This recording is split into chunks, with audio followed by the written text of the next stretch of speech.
Garut menggelar aksi di gedung DPRD Garut, Jawa Barat. Para santri menuntut polisi untuk tegakkan supremasi hukum tanpa adanya intervensi dan membubarkan LSM yang dapat memecah belah kerukunan umat. Karena aspirasi kita sudah diterima dan katanya ajukan terhadap orang tua kita. Ratusan santri ini langsung mendatangi kantor DPRD Garut, Jawa Barat sebagai buntut kericuhan antar dua ormas di Bandung beberapa waktu lalu. Para santri yang tergabung dalam Forum Aliansi Santri Garut ini mendesak pemerintah untuk segera membubarkan ormas maupun LSM yang melanggar hukum dan dapat memecah belah umat Islam.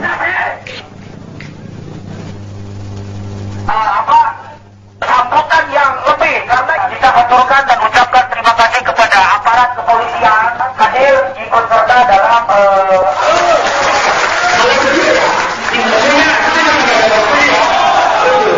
punya izin di Kabupaten Garut itu haruslah kita hoax ataupun informasi yang memang benar, maka tetap yang paling utama tegak.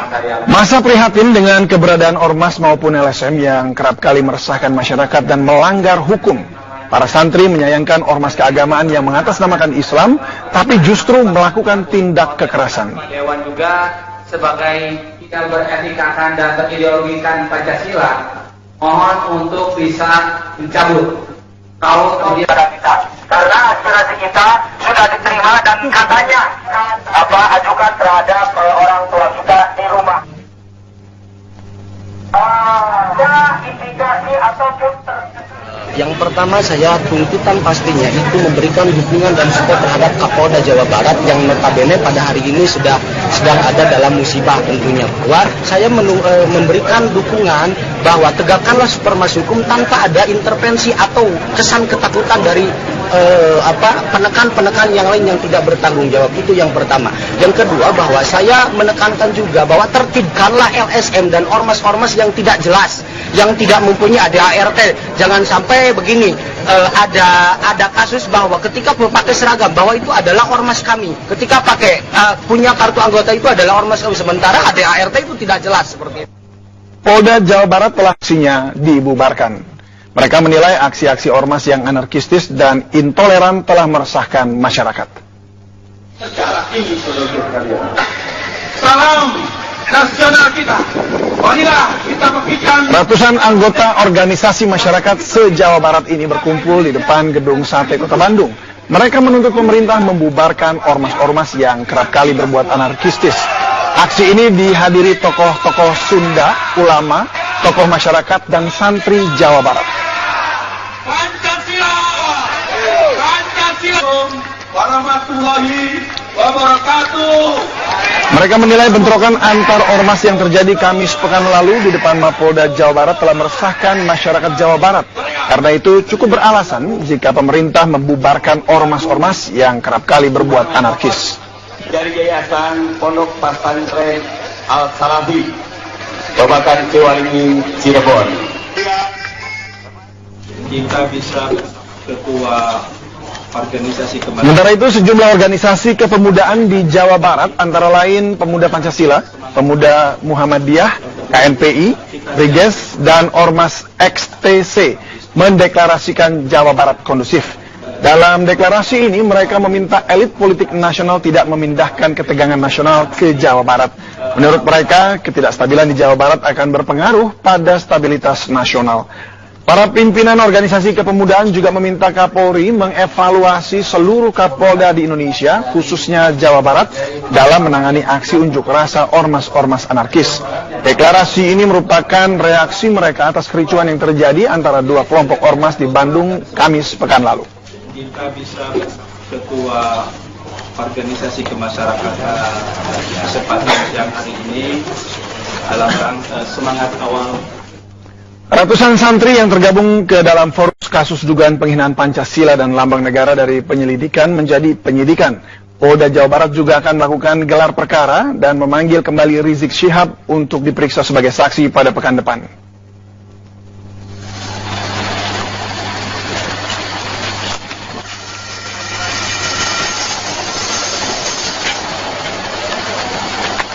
Kabid Humas Polda Jawa Barat, Kombes Polisi Yusri Yunus mengatakan akan melakukan gelar perkara serta memanggil kembali Rizik Syihab untuk menjalani pemeriksaan sebagai saksi di Direktorat Kriminal Umum pada pekan depan. Untuk memperkuat bukti pada pemeriksaan sebelumnya, Polda Jawa Barat juga akan memanggil sejumlah saksi tambahan seperti panitia dan polisi yang ada di lokasi saat ceramah Rizik Syihab berlangsung. Hingga saat ini sudah 13 saksi yang diperiksa, di antaranya saksi pidana, saksi lapor, cyber, dan saksi ahli bahasa. Polda Jawa Barat telah menaikkan status kasus dugaan penghinaan Pancasila dan lambang negara ini dari penyelidikan menjadi penyidikan.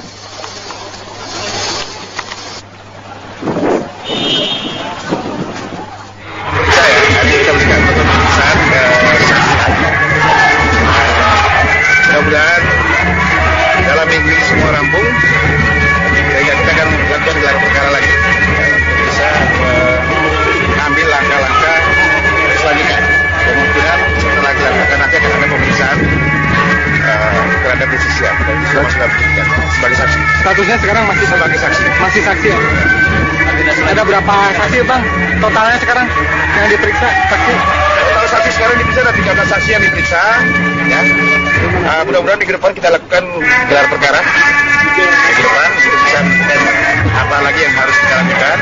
Tapi kemungkinan akan ada pemanggilan kepada Rizik Syihab sebagai saksi. Dipanggil kembali berarti. Cepatnya. Status ini tahapannya sekarang masih penyelidikan atau penyidikan? Penyidikan sudah masuk ke penyidikan, SPDP sudah kita kirimkan ke Kejaksaan Tinggi 2 hari yang lalu, ya, dengan status masih terlapor. Bentrokan yang terjadi antar dua ormas di Bandung terus menguap di tengah masyarakat, dan masyarakat pun meminta pemerintah dan aparat penegak hukum bersikap tegas terhadap mereka. Apa tanggapan pihak kepolisian atas desakan masyarakat ini? Sudah sepatunyakah mereka dibubarkan? Kami akan membahasnya bersama analis kebijakan media bidang Penmas Humas Polri, Kombes Polisi Sulistyo Pujo Raharjo, dan juga pakar hukum Nikolai Aprivindo. Selamat datang Pak Pujo, Pak Nikolai. Terima kasih sudah hadir di Special Report. Hari ini kita akan bahas soal ormas ini Pak. Ya. Dan ini kan lagi trending topik nih ya Pak ya. Dan kita pengen tahu juga sebenarnya sejauh mana ormas ini bisa berlaku di Indonesia. Artinya behavior perilakunya harus seperti apa. Tapi sebelumnya Pak, kita akan dengarkan dulu apa atau kita lihat VT berikut ini mengenai pernyataan dari Pak Mahfud MD, mantan Ketua MK soal ormas.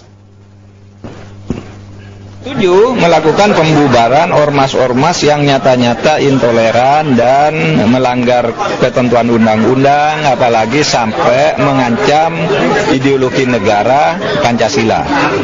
Itu setuju. Cuma problemnya sekarang ormas-ormas yang dianggap radikal itu dan disinyalir melakukan itu tidak terdaftar di kantor Kementerian Dalam Negeri maupun di kantor Kementerian Hukum dan HAM. Kalau di kantor Kementerian Dalam Negeri itu adalah ormas-ormas yang tidak berbadan hukum, itu harus mendaftar ke sana. Tapi kalau berbadan hukum itu harus mendaftar ke Kementerian Hukum dan HAM. Nah ini di sana tidak ada. Misalnya Anda nyebut tuh ormas ini mau mengganti dasar negara gitu, mau dibubarkan gimana? Tidak ada SK-nya. Nah oleh sebab itu treatment kepada mereka ini tindakan hukum pidana. Tidak dibubarkan organisasinya karena yang mau dibubarkan tidak ada. Setiap ada tindakan konkret ditindak aja, dibuktikan di pengadilan bahwa itu merupakan langkah mungkin dalam tanda petik makar, ya. Makar itu ada di KUHP kan gitu, ada 30 pasal di KUHP itu tentang makar, bisa dipilihkan dari pasal-pasal itu. Nah itu yang aparat penegak hukumnya harus kokoh pada pendiriannya, masyarakat harus mendukung, tidak boleh ada lembaga negara dalam membuat keputusan apalagi penegakan hukum itu ditekan oleh kekuatan mobilisasi massa. Itu tidak boleh. Kalau itu terjadi ya kita tidak ada gunanya bernegara ini, tidak ada gunanya membentuk aparat. Aparat itu diberi monopoli oleh Undang-Undang Dasar untuk melakukan tindakan-tindakan hukum yang dalam keadaan normal dilarang. Misalnya nangkap orang, ya, memburu orang, bahkan juga mengintip orang gitu untuk jadi intel, itu kan itu diberikan oleh konstitusi untuk melakukan tindakan seperti itu, diberi monopoli, bahkan juga diberi monopoli menggunakan senjata sejauh itu untuk keamanan negara, dan itu ada dasar hukumnya semua, gitu ya. Menguat di tengah masyarakat, dan masyarakat pun meminta pemerintah dan aparat penegak hukum bersikap tegas terhadap mereka. Apa tanggapan pihak kepolisian atas desakan masyarakat ini? Sudah sepatutnyakah mereka dibubarkan? Kami akan membahasnya bersama analis kebijakan media bidang Penmas Humas Polri, Kombes Polisi Sulistyo Pujo Raharjo, dan juga pakar hukum Nikolai Aprilindo. Selamat datang Pak Pujo, Pak Nikolai. Terima kasih sudah hadir di Special Report. Hari ini kita akan bahas soal ormas ini, Pak. Ya. Dan ini kan lagi trending topik nih ya, Pak ya. Dan kita pengen tahu juga sebenarnya sejauh mana ormas ini bisa berlaku di Indonesia. Artinya behavior perilakunya harus seperti apa. Tapi sebelumnya, Pak, kita akan dengarkan dulu apa atau kita lihat VT berikut ini mengenai pernyataan dari Pak Mahfud MD, mantan Ketua MK soal ormas. Setuju melakukan pembubaran ormas-ormas yang nyata-nyata intoleran dan melanggar ketentuan undang-undang, apalagi sampai mengancam ideologi negara Pancasila. Itu setuju. Cuma problemnya sekarang ormas-ormas yang dianggap radikal itu dan disinyalir melakukan itu tidak terdaftar di kantor Kementerian Dalam Negeri maupun di kantor Kementerian Hukum dan HAM. Kalau di kantor Kementerian Dalam Negeri itu adalah ormas-ormas yang tidak berbadan hukum, itu harus mendaftar ke sana. Tapi kalau berbadan hukum itu harus mendaftar ke Kementerian Hukum dan HAM. Nah ini di sana tidak ada. Misalnya Anda nyebut tuh ormas ini mau mengganti dasar negara gitu, mau dibubarkan gimana? Tidak ada SK-nya.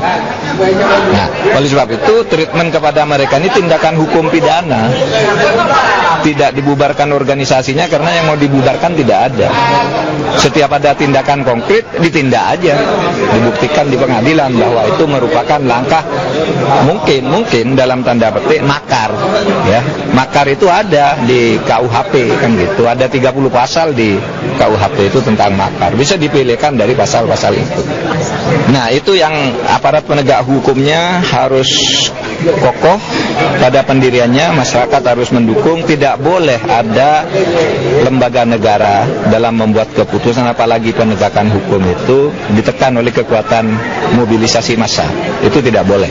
Kalau itu terjadi ya kita tidak ada gunanya bernegara ini, tidak ada gunanya membentuk aparat. Aparat itu diberi monopoli oleh Undang-Undang Dasar untuk melakukan tindakan-tindakan hukum yang dalam keadaan normal dilarang. Misalnya nangkap orang, ya, memburu orang, bahkan juga mengintip orang gitu untuk jadi intel, itu kan? Itu diberikan oleh konstitusi untuk melakukan tindakan seperti itu, diberi monopoli, bahkan juga diberi monopoli menggunakan senjata sejauh itu untuk keamanan negara, dan itu ada dasar hukumnya semua, gitu ya. Oke Pak Nikolai, Pak Pujo, kita lihat Pak Mahfud mengatakan bahwa setuju untuk pembubaran ormas. Tanggapan Anda Pak, apakah Anda juga sama seperti Pak Mahfud MD? Jadi kita lihat dulu dasar hukum pembentukan ormas itu. Itu pertama ya. Dasar hukum pendirian atau pembentukan ormas kan Undang-Undang 17 tahun 2013. Itu jelas. Kemudian ada dasar dari konstitusi kita, Undang-Undang Dasar Negara Republik Indonesia 1945. Pasal 20, 21, 28, 28C, 28E, ayat 3 dan 28J tentang kebebasan berserikat dan sebagainya. Nah, untuk pembentukan ormas ini kan ada melalui beberapa tahap, khususnya lewat beberapa instansi, lebih khusus lagi ada Kemendagri maupun Kemenkumham. Ya. Nah, harusnya pada saat pembentukan ormas itu harus memperhatikan beberapa hal. Satu, mencermati dulu tentang pendirian atau pembentukan satu ormas itu. Pertama, siapa yang membentuk? Yang kedua, apa maksud dan tujuan pembentukannya dan apa dasar hukumnya? Yang ketiga, bila mana pembentukannya? Yang keempat, di mana ormas tersebut dibentuk? Yang kelima, bagaimana visi dan misi ormas tersebut untuk kepentingan apa dan siapa? Yang keenam, mengapa perlu dibentuk ormas tersebut? Dan yang ketujuh, inisiatif apa dan siapa sehingga ormas tersebut perlu dibentuk? Oke. Ini harus kita cermati dulu. Kalau sudah terlanjur seperti ini? Nah, kalau sudah terlanjur seperti ini ya, adalah tugas dan wewenang daripada satu lembaga, dalam hal ini Kemendagri sebagai pembina ormas. Dalam hal ini case Bang Pol Untuk pembinaan ormas. Itu udah kewajiban. Nah, artinya sekarang ini kan yang terjadi waktu di Bandung kemarin bahkan terjadi bentrokan seperti itu, ada ormas yang anarkistis juga atau mungkin ada bentrokan lah. Mungkin ada beberapa juga peristiwa-peristiwa sebelumnya dan itu siapa jadi yang harus bertanggung jawab bahwa oke lah saya nih yang harus turun dan bertanggung jawab karena ada bentrokan seperti ini. Ya justru itu tadi saya bilang, pembentukan ormas itu pertama sekali siapa yang membentuk ormas itu? Jadi orang itu yang harus Dia harus bertanggung jawab tentang ormas itu. Siapa yang membentuk ormas itu? Ya kan? Yang kedua kan saya bilang, apa maksud dan tujuan pembentukan itu? Oke. Ya kan? Jadi gini, Di dalam undang-undang ada dasar hukumnya bahwa mengatur bahwa visi misinya atau ormas ini berpartisipasi dalam pembangunan demi tercapainya tujuan NKRI yang berdasarkan Pancasila. Betul. Asas ormas juga tidak bertentangan dengan Pancasila dan undang-undang dan cita-citanya pun tidak bertentangan. Ini yang kuat sekali di Undang-Undang Nomor 17 tahun 2013. Betul. Jadi di luar dari itu artinya harus diberadal. Bukan. Jadi gini loh. Untuk kita melihat apakah ormas ini masih layak atau tidak, kita kembali lagi pada saat pendaftaran ormas itu sesuai tidak dengan ketentuan pasal 15 sampai 19 Undang-Undang 13 Undang-Undang 17 2013. Jadi kembali ke basisnya lagi ya, ke dasarnya. Terus kemudian kita lihat ADART-nya berdasarkan pasal 1 Jungto pasal 35 Undang-Undang 17 tahun 2013. Kita lihat ADART-nya. Ya. Kemudian kita lihat ideologinya. Ideologi tidak boleh bertentangan dengan ideologi negara Pancasila. Baik, kita sesuai sekarang pasal 2, sesuai pasal 2 sampai pasal 3 Undang-Undang 17 2013. Baik, sementara dari saya. Kembali ke basis itu tadi. Pak Pujo bagaimana, Pak? Nah, jadi kalau menurut saya tentu saja kita harus kembali pertama UUD 45 ya kan, di mana situ menyangkut kemerdekaan bersikap berkumpul ya, dijamin oleh undang-undang kan gitu. Nah, tentu saja kalau kita melihat itu kemudian kita juga harus melihat tentang Pancasila. Jikalau suatu ormas yang tadi disampaikan oleh Bang Nikolai itu melanggar ketentuan dari pasal-pasal dari Undang-Undang Nomor 17 2013, tentu saja kita harus melihat secara jeli apa saja pasal yang dilanggar, kan begitu. Kemudian apakah tahapan untuk membubarkan ini telah diikuti, kan begitu. Jadi tentu saja pihak-pihak yang terkait itu apakah Kemendagri ya kan dengan seluruh jaringannya, kemudian Kumham dengan seluruh perangkat sampai di bawah itu telah mencermati berbagai gerakan dan mengikuti undang. Tentu saja kalau memang dari yang terkait yang memberikan izin itu telah mencermati dan melakukan upaya tindakan sesuai dengan tatapan, tentu saja tidak ada masalah itu menurut saya. Baik, tapi Pak begini, peristiwa yang terjadi beberapa waktu lalu itu adalah peristiwa dianggap karena tidak adanya pembinaan atau pengayoman dan pendampingan ketika dua ormas yang berseberangan itu bentrokan seperti itu, sehingga dikatakan bahwa dari pihak kepolisian sendiri adanya pembiaran begitu oleh pihak kepolisian sehingga terjadi bentrokan tersebut. Nah, apa tanggapan pihak kepolisian? Yang pertama tentu saja kita melihat mengapa dan apa dan sebab terjadinya suatu permasalahan. Yang pertama kan ini ada pemeriksaan ya, upaya atau tindakan hukum yang dilakukan kepolisian untuk memanggil dan memeriksa saudara Habib Rizik ya ke Polda Jabar. Kemudian yang menjadi masalah bahwa memang yang bersangkutan kan seharusnya kalau ada panggilan kepolisian itu tidak perlu lah ya kan kemudian membawa ribuan orang kan begitu, membawa ribuan massa. Kepolisian melihatnya itu sebagai suatu bentuk tekanan kepada pihak kepolisian atau sebagai suatu bentuk aspirasi pada saat itu sedang memberikan aspirasi gitu. Itu bisa dibaca pada dua sisi itu saja ya. Dari sisi kemerdekaan mengeluarkan pikiran di bawah 1998 itu saja benar. Tetapi kalau dari sisi lain karena memang bukan cuma ngomong aja, kalau datang itu kan ada tuntutan dan lain-lain, itu bisa juga memberikan pressure secara moral atau pada mental kepada kepolisian itu saja itu. Tetapi kita juga mencermati bahwa memang kasus ini kan banyak nih ya. kasus dari FPI itu sejak beberapa waktu berselang memang banyak di wilayah ya. Dan itu tentu saja kita harus mencermati satu persatu. Mana yang ada di sini, di mana. Ya, kami penasaran juga ingin bagaimana cara yang sebenarnya mencermati itu ya, satu persatu untuk peristiwa bentrokan. Tapi kita akan jeda dulu, pemirsa. Special Report akan segera kembali dengan informasi lainnya tentunya dalam dialog ini. Sesaat saya ke Pak Pujo lagi nih, Pak Pujo. Ormas berkesan sekarang ini tindakannya seperti seenaknya begitu ya. Terus kemudian akhirnya terjadilah bentrokan. Apakah apa karena ormas melihat penegakan hukum saat ini tuh lemah begitu atau bagaimana? Tidak ada sanksi yang tegas begitu. Sebetulnya kepolisian ini berdiri pada 3 kaki, filsafat 3 kaki. Yang pertama bahwa kepolisian melakukan upaya pemeliharaan keamanan ketertiban masyarakat. Kemudian kepolisian melakukan perlindungan, pengaman dan masyarakat, dan kepolisian melakukan penegakan hukum. Penegakan hukum itu upaya terakhir, ya kan, last resort jika upaya-upaya pemeliharaan keamanan ketertiban masyarakat dan perlindungan pengaman itu tidak bisa dilaksanakan. Antisipatif termasuk dalam upaya tersebut? Iya, tentu saja kan memelihara itulah berbagai upaya preemptif dan preventif atau antisipatif yang harus dilakukan secara terus-menerus, dan itu menjadi core terbesar daripada kepolisian negara Republik Indonesia.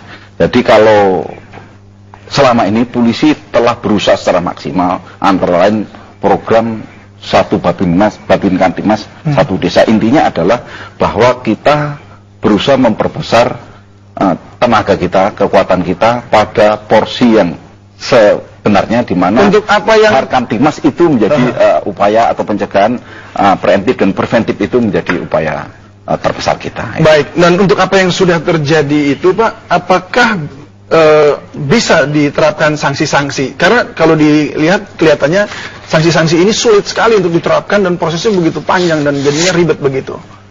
Nah, jadi memang kalau kita negara hukum ya, itu proses itu memang harus sesuai dengan tatapan, tidak ada proses itu langsung lompat begitu ya. Jadi dari SD, SMP, SMA seperti itu. Jadi kalau memang tahapan harus diikuti dari upaya memberikan teguran administratif dulu, ya kita lakukan teguran administratif. Apakah tahapan ini telah diikuti, dan itu tentu saja menjadi kewenangan dari pihak-pihak yang berwenang masing-masing. Baik, kalau ke Pak Nikolai, Pak, itu untuk sanksi hukum kepada ormas yang anarkis, apakah serumit itu? Tahapan-tahapannya panjang sehingga akhirnya terkesan bahwa aparat negara tidak tegas begitu. Jadi kita tidak boleh menjustifikasi dulu anarkis atau tidak anarkis ya. Kita harus melihat dulu struktur hukumnya. Kita melihat dulu dasar hukumnya. Ormas itu bersifat sukarela, sosial, mandiri, nirlaba, dan demokratis, atau bersifat apa? Itu sesuai dengan ketentuan pasal 4 Undang-Undang 17 tahun 2013. Kita lihat penjabaran di situ dulu. Kemudian ormas itu berbadan hukum atau tidak berbadan hukum? Sesuai ketentuan pasal 10 sampai pasal 14 Undang-Undang 17 tahun 2013. Perbedaannya di mana nanti? Nah, nantinya pada saat penjatuhan sanksi. Itu perbedaannya pada saat nanti siapa yang berhak dan berkewajiban mengawasi ormas itu. Itu satu. Yang kedua, kalau mengenai larangan dan sanksi itu sudah jelas dalam pasal 59 sampai pasal Yungto pasal 60 sampai 17 Undang-Undang 13 tahun 2000 Undang-Undang 17 tahun 2013. Di dalam pasal-pasal itu sudah jelas. Memang tadi seperti dikatakan oleh Pak Pujo itu, tahapan-tahapan untuk pembubaran suatu ormas itu tidak mudah. Kita harus melalui beberapa tahapan administrasi. Tapi Anda melihatnya kepolisian sudah tegas belum sampai saat ini? Kalau saya melihat polisi ini jadi dilematis. Seperti apa maksudnya? Kenapa saya bilang dilematis? Di satu sisi penegakan hukum kepolisian ini kan berdasarkan ketentuan peraturan undang-undang hukum pidana. Tapi di sisi lain ada ketentuan peraturan pembentukan ormas, undang-undang ormas. Nah, ini ada dua sisi di sini, di mana masing-masing institusi, baik Kemendagri maupun kepolisian, ini sama-sama mempunyai suatu kewajiban di sini. Tetapi kewajiban yang lebih berat itu ada pada Kemendagri, karena dia sebagai pembina ormas. Oke. Tapi adanya seharusnya pihak Kemendagri dalam hal ini Kesbangpol sedini mungkin itu mendeteksi, membina daripada ormas itu. Oke, tapi bicara soal membina, di situ ada petinggi Polri yang juga dikatakan menjadi pembina untuk sebuah ormas yang cukup besar ini, yang kemarin juga sempat bentrok. Ini menurut Anda itu seperti apa? Kita nafikan dulu tentang itu ya. Kita bicara masalah ormas secara general dulu ya, ormas secara general. Jadi fungsi pembinaan itu sebenarnya ada di Kementerian Dalam Negeri. Jadi bukan pada Polri, bukan pada Polri, pembinaan suatu ormas loh. Berarti penempatan Polri pada saat itu sebagai pembina daripada ormas tersebut itu melanggar hukum atau tidak? Nah, sebentar kita lihat ormas itu berbentuk apa? Yayasan atau LSM? Kalau yayasan bagaimana? LSM bagaimana? Jadi ormasnya ada 3 bentuk ya, ada 3 bentuk, tapi bukan OTB ya, bukan organisasi tanpa bentuk ya. Ormasnya ada ormas dalam arti ormas yang sebenarnya, ormas dalam bentuk yayasan, dan ormas dalam bentuk LSM. Nah, yang terjadi ketika di Bandung itu kan ada ormas dalam bentuk LSM. Ya kan? Nah, untuk LSM ini kan dibentuk berdasarkan pasal 1663 sampai 1664 KUH Perdata, Undang-Undang Nomor 8 Tahun 85 tentang Ormas yang telah diperbaharui dengan Undang-Undang Nomor 17 Tahun 2013 tentang Ormas, dan badan hukumnya berdasarkan Stablat 1870 Nomor 64 Undang-Undang 16 Tahun 2001 yang telah diperbaharui dengan Undang-Undang 28 Tahun 2004. Nah, di situ LSM ya dilarang mengadakan perjanjian dengan organisasi yang terafiliasi dengan pembina. Tidak boleh ada jalinan di situ dengan pembina, yaitu dengan adalah pembina yang disebut di sini adalah Kemendagri begitu. Ya, betul. Kemendagri, entahkah itu ormas itu atau LSM itu mempunyai afiliasi dengan Kemendagri atau dengan kepolisian, itu tapi tidak boleh. Dia tidak boleh ada jalinan di situ. Tanggapan Anda Pak? Sehingga tidak terjadi konflik kepentingan. Nah, ini yang kita harus perdalam dan menjadi dilematis bagi tubuh kepolisian kalau saya melihat ini. Baik. Bagaimana Pak? Dilematis. Jadi begini, mungkin kita perlu cermati lagi itu bunyi pasal tadi, ya. Itu mungkin bisa dibaca ulang Pak. Ya. Pasal 38 Undang-Undang 28 tahun 2004. Yayasan dalam hal ini, LSM masuk dalam yayasan ya, dilarang mengadakan perjanjian dengan organisasi yang terafiliasi dengan pembina, pengurus atau pengawas yayasan atau seorang yang bekerja di yayasan. Nah, ini jadi kalau di situ yang disebut pembina sesuai dengan Undang-Undang Keormasan tadi, Undang-Undang 17 2013. Undang-Undang 38 tahun Undang-Undang 28 tahun 2004 mengenai LSM. Ya, dengan tentang LSM itu kalau saya mencermati bahwa itu kan ada tadi Kemendagri, ada dari Kumham, ya kan itu. Itu dari Kemendagri Kumham tidak mungkin langsung menjadi pembina daripada ormas, kan begitu. Tetapi kalau seorang public figure, ya kan, dikarenakan jabatannya, apakah mungkin bupati, ya, apakah TNI, figur TNI atau figur polisi, saya kira itu tidak melanggar dari pasal tadi. Dasar hukumnya karena pasal tadi kan pembina. Jadi pembina itu pembina langsung sesuai dengan undang-undang keormasan, kan begitu. Nah, kalau yang kita kan kepolisian ini kan tidak menjadi pembina undang-undang keormasan begitu. Oleh karena itu, ormas jika dibiarkan tidak ada yang mengendalikan, ya, tidak ada yang menjadi pembina situ, tentu saja bisa menjadi suatu permasalahan tersendiri. Karena apa? Rata-rata dulu ormas itu, kalau kita melihat sejarah terbentuknya ormas itu adalah suatu organisasi dulu, organisasi yang liar, banyak organisasi liar, sudah jumlahnya banyak, kemudian bikin masalah dulu, kan begitu masalah, kemudian dari kepolisian atau Pemda melihat ini bisa dilakukan pembinaan akan menjadi suatu organisasi yang baik. Banyak kejadian dari rekan-rekan maupun kawan-kawan saya, umpamanya ada perkumpulan motor, perkumpulan udah jumlahnya 2000 orang, kan begitu. Kalau dibiarkan jadi, itu nanti jadi preman. Harus ada yang mengawasi, harus ada yang meluruskan bahwa kita harus kamu kalau dan harus dari aparat. Aparat itu kan sangat luas. Bisa polisi, bisa TNI, bisa Pemda dan lain-lain. Kan begitu. Artinya Kalau yang mempunyai kuasa di situ untuk bisa mengendalikan, oh kamu harus bikin ADART, kamu harus mendaftarkan dan lain-lain. Nah, ini kamu harus berdasarkan Pancasila.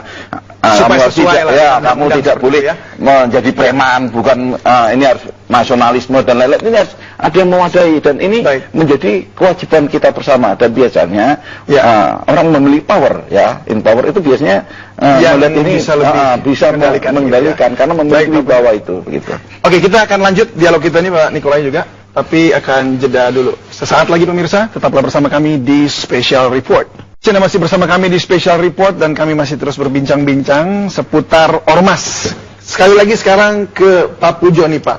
Pemerintah dianggap ini secara diam-diam ini membentuk sebuah ormas tandingan untuk membenturkan rakyat. Ini berkaca dari masa lalu bahwa adanya pembentukan PAM Swakarsa dan juga milisi pro Indonesianya Yuriko Guterres yang kemudian supaya ada ada pengendalian dengan cara seperti itu. Ini benar nggak ini terjadi? Oh, tidak. Jadi kita yang pertama, kalau kita sebagai masyarakat yang pertama cara berpikirnya kita harus secara logis ya. Jadi banyak berbagai ormas itu dulu dibentuk karena memang udah jadi dulu ormas itu kan begitu.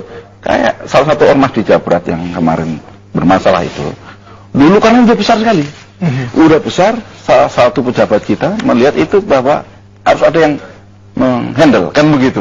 Harus ada yang mewadai, harus ada yang meluruskan, membentuk agar ormas ini benar cara berorganisasinya, kan begitu. Kalau jumlah besar, kemudian cara preman, kemudian merusak kiri kanan, ini kan kita semuanya jadi penyakit lah.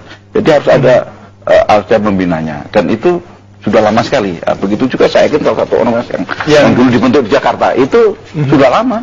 Mungkin adalah sekitar 10 atau 12 tahun lalu sudah terbentuk.